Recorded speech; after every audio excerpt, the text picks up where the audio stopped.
Assalamualaikum warahmatullahi wabarakatuh. Perkenalkan, nama saya Sari Ekowati, SSI, MSI. Saya adalah dosen tetap di Fakultas Komunikasi dan Bahasa Universitas Bina Sarana Informatika dengan program studi Ilmu Komunikasi. Pada kali ini, saya akan menjelaskan mata kuliah yang saya ampu, yaitu mata kuliah Sosiologi Komunikasi dengan bobot SKS 2 SKS dan diperuntukkan bagi mahasiswa semester 7 program studi Ilmu Komunikasi. Deskripsi mata kuliah Sosiologi Komunikasi adalah membahas tentang komunikasi secara sosiologi. Secara sosiologi, komunikasi adalah proses sosial saat manusia saling bertukar pesan, simbol, dan makna untuk membangun interaksi, membentuk struktur sosial, serta menjaga kelangsungan hidup bermasyarakat. Capaian pembelajaran lulusan atau CPL, program studi membebankan pada mata kuliah Sosiologi Komunikasi sebagai berikut. S5, menghargai keanekaragaman budaya, pandangan, agama, dan kepercayaan serta pendapat atau temuan orisinil orang lain. S6, bekerja sama dan memiliki kepekaan sosial serta kepedulian terhadap masyarakat dan lingkungan. P1, konsep teoritis ilmu komunikasi secara umum. P4, konsep, kaidah, dan proses pengembangan isi pesan untuk mencapai berbagai tujuan komunikasi menggunakan beragam jenis saluran komunikasi. KK1, mampu memproduksi isi pesan untuk berbagai tujuan komunikasi menggunakan berbagai jenis saluran komunikasi yang bermanfaat bagi masyarakat dan sesuai dengan norma hukum, norma sosial, dan etika yang berlaku. KK3, mampu menjalankan program komunikasi untuk mencapai tujuan melalui tahap perencanaan, implementasi, dan evaluasi pelaksanaan program komunikasi terhadap masyarakat dan lingkungan. KU1, mampu menerapkan pemikiran logis, kritis, sistematis, dan inovatif dalam konteks pengembangan atau implementasi ilmu pengetahuan dan teknologi yang memperhatikan dan menerapkan nilai humaniora yang sesuai dengan bidang keahliannya. KU4, mampu menyusun deskripsi saintifik hasil kajian tersebut di atas dalam bentuk skripsi atau laporan tugas akhir dan mengunggahnya dalam laman perguruan tinggi. Sedangkan capaian pembelajaran mata kuliah CPMK yaitu adalah CPMK 1 mampu memahami sosiologi komunikasi untuk menumbuhkan kepekaan sosial berdasarkan konsep teoritis dan mampu memproduksi isi pesan yang sesuai dengan tujuan melalui pemikiran logis, kritis, sistematis, dan inovatif. CPMK 2 mampu mengklasifikasikan fungsi media massa yang bertujuan untuk menghargai perbedaan budaya, pandangan, dan pendapat secara umum untuk mencapai berbagai tujuan komunikasi menggunakan berbagai saluran komunikasi dengan secara kritis, logis, dan inovatif. Berikut adalah materi ajar yang modulnya sudah disesuaikan dengan bahan ajar yang saya susun sendiri. Pada pertemuan pertama, saya akan memberikan pengertian dan ruang lingkup sosiologi komunikasi, komunikasi dan struktur sosial, organisasi formal dan informal, serta media dan komunikasi massa. Pada pertemuan kedua, saya akan membahas tentang komunikasi sebagai fenomena sosial. Pada pertemuan ketiga, saya akan membahas tentang pengantar teori, teori-teori dasar sosiologi komunikasi, implikasi teori sosiologi komunikasi. Pada pertemuan keempat, saya akan memberikan pengertian tentang komunikasi massa, anatomi sifat, dan karakteristik komunikasi massa. Pada pertemuan kelima, saya akan membahas tentang teori-teori komunikasi massa dari 3 lensa makro. Lalu pertemuan keenam, saya akan memberikan pengertian komunikasi dan kebudayaan, proses komunikasi antar budaya, dan alasan pentingnya mempelajari komunikasi sosial budaya. Pada pertemuan ke-7, saya akan membahas tentang pengertian teknologi komunikasi, dampak sosial teknologi komunikasi. Dan pada pertemuan ke-8, saya akan memberikan materi tentang media sosial, konvensional ke modern, dan generasi TikTokers. Dan pada pertemuan ke-9, saya akan membahas lebih dalam lagi tentang generasi TikTokers yang sedang booming di kalangan mahasiswa saat ini. Pada pertemuan 10, saya akan membahas tentang komunikasi online dan cyberspace. Pada pertemuan 11, saya akan memberikan topik tentang masyarakat global. Pada pertemuan 12, saya akan memberikan topik tentang paradigma penelitian dalam sosiologi komunikasi, pendekatan penelitian, teknik pengumpulan data, dan metode analisis data. Dan pada pertemuan 13, kami akan belajar bagaimana metode penelitian dalam sosiologi sesuai dengan data yang diberikan atau sesuai dengan data-data yang saya berikan ataupun studi kasus yang saya berikan. Metode pembelajaran yang saya lakukan adalah blended learning. Selain saya memberikan pembelajaran secara luring di depan kelas, saya juga menggunakan aplikasi MyBase. Aplikasi MyBase ini adalah LMS yang dimiliki oleh Universitas Bina Sarana Informatika.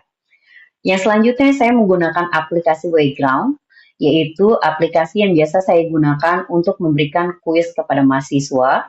Kenapa saya menggunakan aplikasi Wayground ini? Karena aplikasi ini cukup interaktif dan cukup memancing mahasiswa untuk ikut serta dalam pelaksanaan kuis yang saya berikan. Selanjutnya, saya juga menggunakan YouTube untuk memberikan pembelajaran tambahan jika saya rasa materi yang saya temukan di YouTube itu mampu memberikan inovasi atau informasi baru kepada mahasiswa. Yang terakhir, saya menggunakan aplikasi WhatsApp, yaitu untuk memudahkan saya berkomunikasi dengan semua mahasiswa di kelas, sehingga memudahkan saya berkomunikasi ataupun memberikan informasi-informasi terkait mata pelajaran yang saya ampu. Berikut adalah asesmen penilaian yang saya gunakan untuk mata kuliah sosiologi komunikasi. Yang pertama adalah bobot penilaian. Bobot kehadiran itu saya berikan 20%, sedangkan presentasi saya berikan 15%, dan tugas sebesar 65%.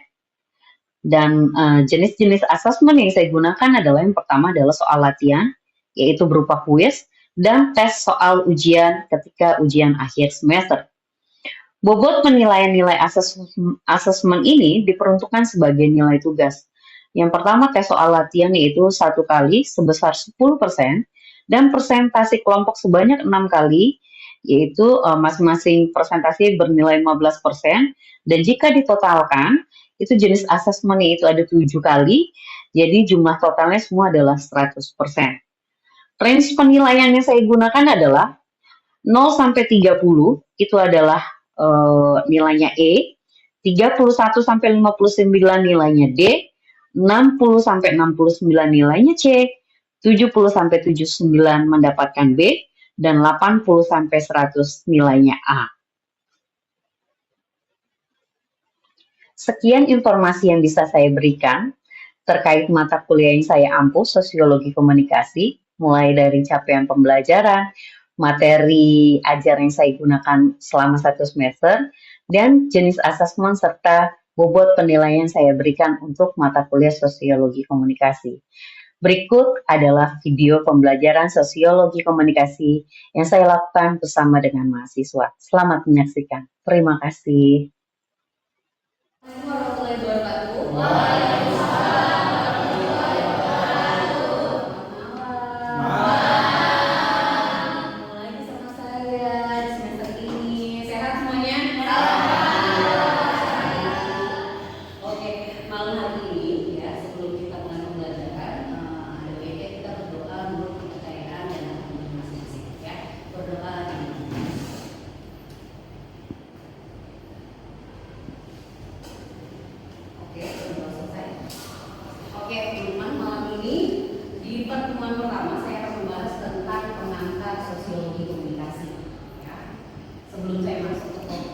yang lebih lanjut lagi, saya pengen tanya, ada yang tahu nggak sih sosiologi komunikasi itu apa? Jawab aja apa aja. Tahu kira-kira? Sosiologi komunikasi itu pelajaran tentang apa sih? Ada yang tahu nggak? Tentang sosial. Apa lagi? Ayo apa? Gue gak gigit. Apa? Selain tentang sosial terus apa lagi? Komunikasi ya, sesuai judul. Ada lagi? Bersosialisasi ya. Oke, next. Jadi sosiologi itu berasal dari bahasa Latin yaitu sosios yang berarti kawan. Sedangkan logos itu adalah pengetahuan. Jadi kalau secara disambungkan ya bukan pengetahuan tentang berkawan, bukan begitu pengertiannya, tapi itu ilmu yang mempelajari tentang perilaku manusia. Ya.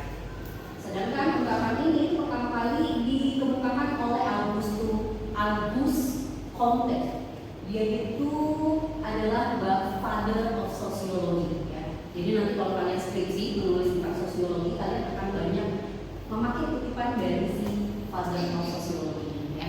Dikutip dalam buku yang berjudul The Philosophy Positive. Ya, oke, next.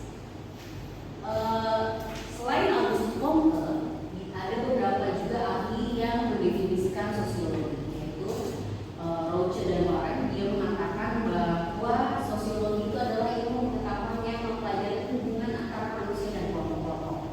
Lalu ada lagi dari William dan Meyer, dia mengatakan bahwa ilmu sosiologi itu adalah penelitian secara ilmiah terhadap interaksi dan hasilnya, yaitu hasilnya apa? Organisasi sosial.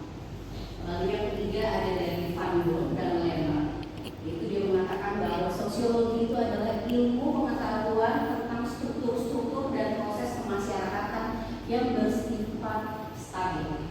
Yang terakhir saya mengutip dari Selo dan Sulaiman, yaitu dia mengatakan bahwa ilmu sosiologi adalah mempelajari tentang struktur sosial dan proses-proses sosial termasuk perubahan-perubahan sosial. Ya. Jadi nanti silakan kalian menggunakan definisi dari kutipan dari para ahli ini jika nanti kalian skripsinya tentang sosiologi. Ya. Next. Nah, kalau secara definisi yang lebih panjang lagi, sosiologi itu adalah tentang studi sistematis ilmiah tentang masyarakat manusia dan perilaku sosial. Ya. Mulai dari institusi yang skala besar atau bersifat massa hingga kelompok-kelompok kecil. Ya. Dan ada lagi yang mengatakan sosiologi is the study of social life. Karenanya sosiologi itu adalah ilmu yang mempelajari tentang kehidupan sosial. Ya. Boleh di next. Nah, ruang lingkup sosiologi itu yang kita pelajari dalam sosiologi itu apa sih? Yang pertama itu adalah gejala-gejala sosiologi. Yang kedua itu adalah pengaruh atau sebab akibat dari sosial, dan masalah sosial yang terjadi atau yang ditimbulkan dari sebuah komunikasi. Itu biasanya nanti akan berdampak. Ada nggak sih dampak sosialnya dari komunikasi itu sendiri? Lalu dalam hal ini yang menjadi pertanyaan utama itu ada dua ya di dalam mempelajari sebuah sosiologi. Yang pertama, bagaimana masalah sosial itu terjadi. Yang kedua, aspek komunikasi apa saja dan bagaimana yang menyebabkan timbulnya masalah tersebut. Ya, jadi ada dua hal yang menjadi perhatian utama dari ruang lingkup sosiologi. Oke, sampai sini ada yang mau bertanya? Ibu izin. Oke, kalau perbedaannya sosiologi dan antropologi apa? Oke, itu adalah definisi yang sama sebenarnya ya, yaitu pelajaran tentang bagaimana perilaku manusia. Tapi memiliki fokus yang berbeda antara sosiologi dan komunikasi. Next. Nah, sebenarnya saya juga menjelasin ya sosiologi dan antropologi, tapi sudah ditanya. Boleh next. Nah, antropologi menurut Asosiasi Antropologi Amerika, dia mendefinisikan bahwa antropologi itu sebagai ilmu yang mempelajari tentang manusia, baik di masa lalu ataupun di masa ini. Sudut pandang antropologinya yaitu terinspirasi dari pengamatan budaya yang ada di dunia, ya, dalam institusi sosial, kayak budaya ataupun gaya komunikasi dari setiap masing-masing kelompok dan lain sebagainya. Next. Ada yang tahu society itu apa? Ini saya tampilkan karena di ilmu sosiologi kita juga akan bersinggungan gitu ya dengan kemasyarakatan. Karena ini adalah ilmu yang mempelajari tentang perilaku manusia, otomatis kita akan bersinggungan dengan istilah yang namanya kemasyarakatan, yaitu sekelompok orang yang membentuk kehidupan mereka dalam cara-cara yang teragregasi.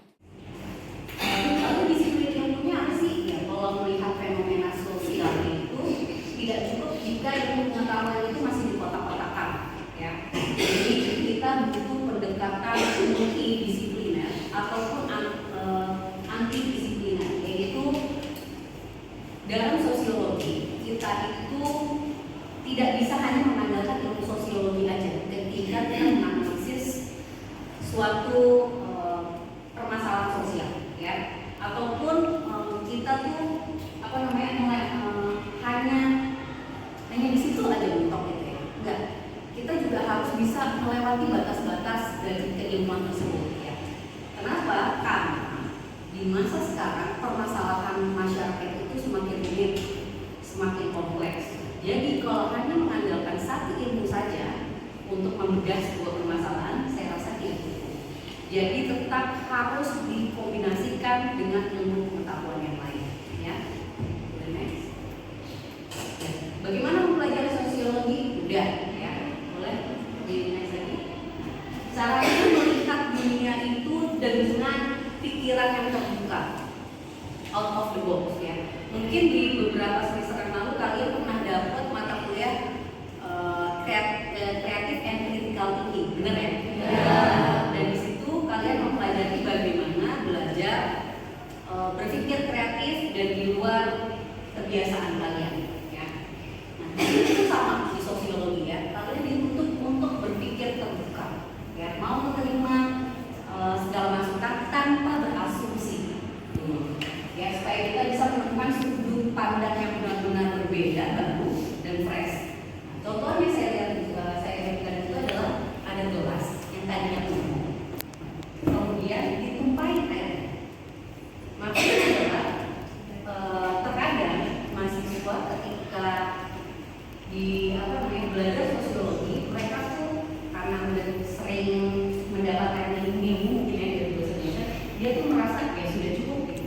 Tidak boleh cukup gitu. Kita mempelajari sebuah ilmu sosiologi, gitu ya, ataupun ilmu yang lainnya sebenarnya. Kenapa? Karena sosiologi itu yang seperti tadi saya bilang, dia itu harus ditandemin dengan multidisipliner, ya, atau ilmu antidisipliner, gitu. Harus digabungin dengan ilmu yang lain. Jadi otomatis kalian akan lebih banyak menerima masukan-masukan. Nah, kalau gelas yang penuh, kalian dimasukin lagi dengan teori atau misalkan definisi atau masukan-masukan, itu kalian tidak akan sanggup menerimanya. Otomatis ada baiknya kalian tuangkan sedikit, ya. Kalian airnya dituang sedikit, ya, setengah atau sisakan seperempat. Ketika saya memberikan masukan baru, kalian mampu menyerapnya dengan baik. Jadi jangan berasumsi jelek dulu, jangan berasumsi negatif dulu terhadap sesuatu yang baru. Nah, itu kunci untuk belajar sosiologi. Dan jangan deny, walaupun mungkin pada akhirnya mungkin nggak sesuai, ya, terima saja dulu, ya. Kan pada akhirnya nanti kalian yang akan merasakan manfaat dari ilmu yang sudah diberi. Oke, next. Sosiologi merupakan ilmu sosial yang objeknya adalah masyarakat. Yes, yang tadi saya bilang sosial. Nah, menurut Soejono Sutanto, yaitu sosiologi telah memenuhi semua unsur ilmu pengetahuan. Dan cirinya adalah sosiologi itu bersifat empiris, teoritis, non-etis, dan normatif. Ya, jadi memang ciri-cirinya tuh udah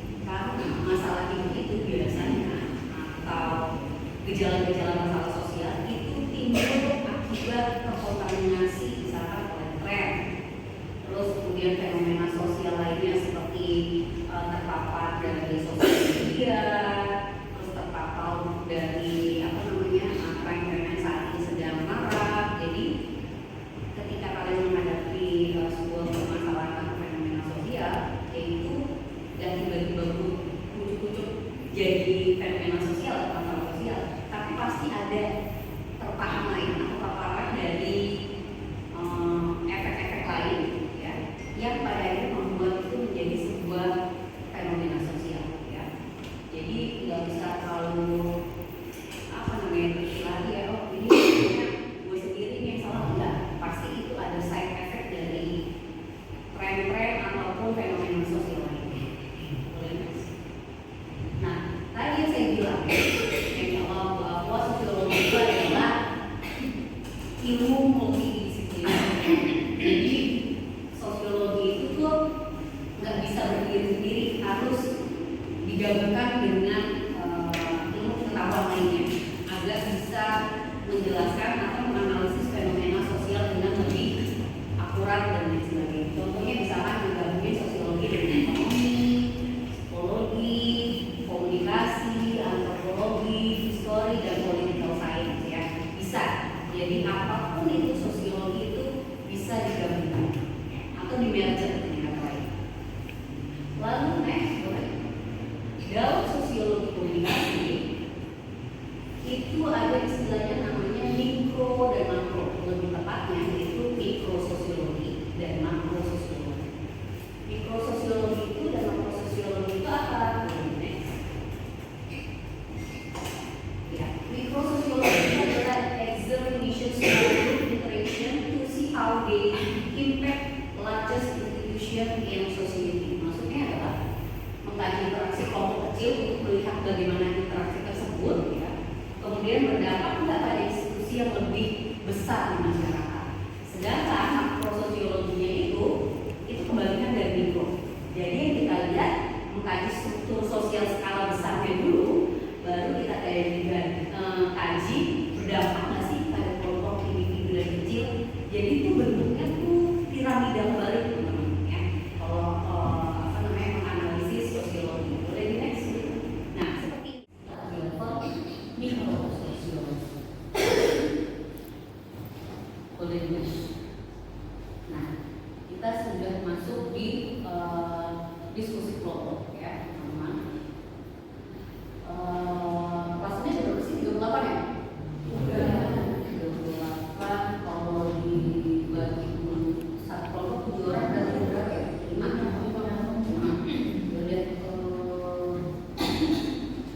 Bikin berat, tapi ada yang 7, ada yang 8 kayak gini ya.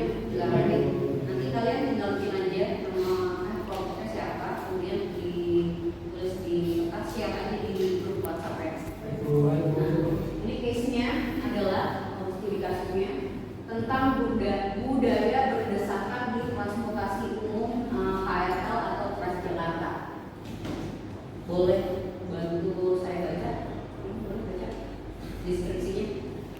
Setiap hari kerja, bukaan kawal bukan di kota-kota besar bergantung pada transportasi publik seperti KRL atau Transjakarta. Dalam gerbong atau pusat padat terjadi pola interaksi yang unik. Sebagian besar penumpang sengaja menghindari kontak mata, telepon dan sibuk dengan ponsel masing-masing untuk menciptakan ruang personal semu di tengah kerumunan. Namun di saat bersamaan seringkali muncul aksi spontan seperti memberikan kursi kepada ibu hamil atau lansia. Fenomena ini di sisi lain terjadi karena adanya kebijakan tata kota yang memusatkan area perkantoran di pusat kota dan kawasan hunian di daerah penyangga suburban. Ya. Jadi case-nya adalah budaya berdasarkan transportasi umum dan KRL atau Transjakarta ya. Siapa di sini naik KRL atau Trans? Semuanya ya. Pasti kalian tahu ya. Kalau di waktu-waktu jam yang nggak ramai sih nggak masalah. Cuma kalau jam ramai itu pasti kalian pasti saya rasa semua mengalaminya. Berdesakan, kemudian ya terkadang supaya nggak digeser tempat tidur pakai earphone pura-pura tidur ya, itu hal yang biasa ya. Terus menghindari kontak mata, bukan kenapa-napa mungkin takut dihipnotis di dalam karya atau trans atau lain sebagainya. Nah, yang saya ingin kalian teliti dari masalah ini adalah next. Pertama, kalian menganalisisnya dengan neurososiologi. Yang pertama, beda bagaimana interaksi skala kecil, bahasa tubuh, dan cara penumpang mempertahankan ruang personal mereka di dalam gerbong. Bagaimana tindakan-tindakan kecil ini seperti memberikan kursi atau menegur orang yang menyerobot antrian, membentuk budaya komputer, dan mempengaruhi institusi yang lebih besar, misalkan pihak sertifikasi pada akhirnya mengeluarkan kebijakan baru terkait gerbong khusus. Kalian tahu kan ada gerbong wanita? Itu pas itu tercipta karena ya ada fenomena sosial ini, yaitu wanita yang merasa selama di komputer ya merasa terganggu gitu ya, bersentuhan dengan pria dan lain sebagainya. Akhirnya karena fenomena sosial tersebut terciptalah gerbong khusus wanita ya.